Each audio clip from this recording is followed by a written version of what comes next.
Those who endure look forward to the destiny that awaits them. I want to emphasize this. In keeping with God's promise, we are looking forward to a new heaven and a new earth, the home of righteousness. And you know what? If you spend your life looking forward to the home of righteousness, you're not going to be just accumulating stuff, possessions.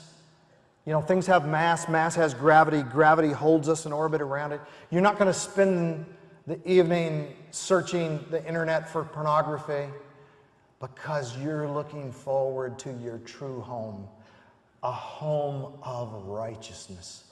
You've got something better by far than what this world has to offer.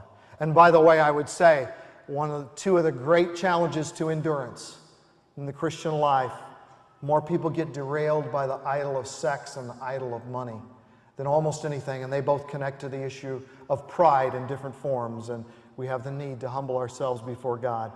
It speaks of Abraham. He was looking forward to the city with foundations, whose architect and builder is God. They were aliens and strangers on earth looking for a country of their own. They were longing for a better country, a heavenly one. Therefore, God is not ashamed to be called their God, for He has prepared a city for them.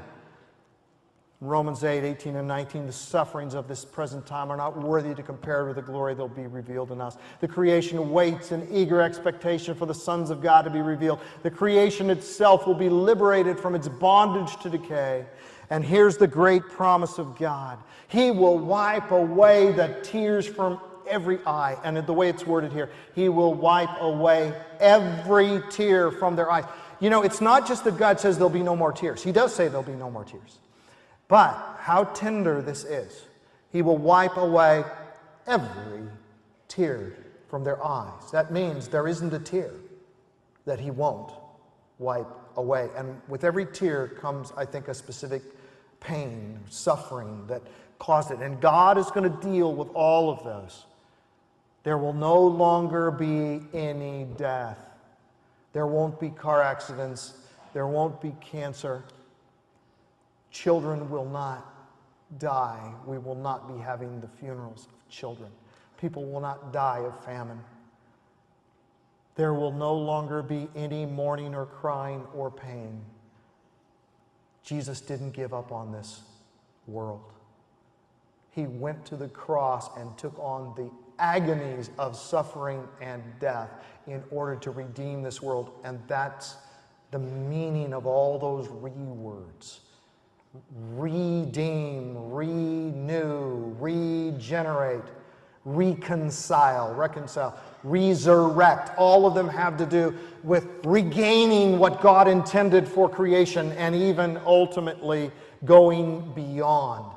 And he goes on to say in this passage, behold, I am making all things new. The old order of things will have passed away. And so God says, don't be surprised at the painful ordeal that you're suffering as though something strange were happening to you. Don't be taken surprised. You're going to suffer. And that is why prosperity theology, one of the reasons why, it is from the pit of hell. Health and wealth gospel is a false promise, and it sets people up to think that God is not trustworthy. It sets them up to follow Him for the wrong reasons in the first place, then to think the Christian life is not real because when they face suffering, which Scripture actually promises us, they think God has not been faithful. So 2 Corinthians 4:17, our light and momentary troubles are achieving for us an eternal glory that far outweighs them all. So we look not at the things that are seen, but the things that are unseen, for the things that are seen are temporary, but the things that are unseen are eternal.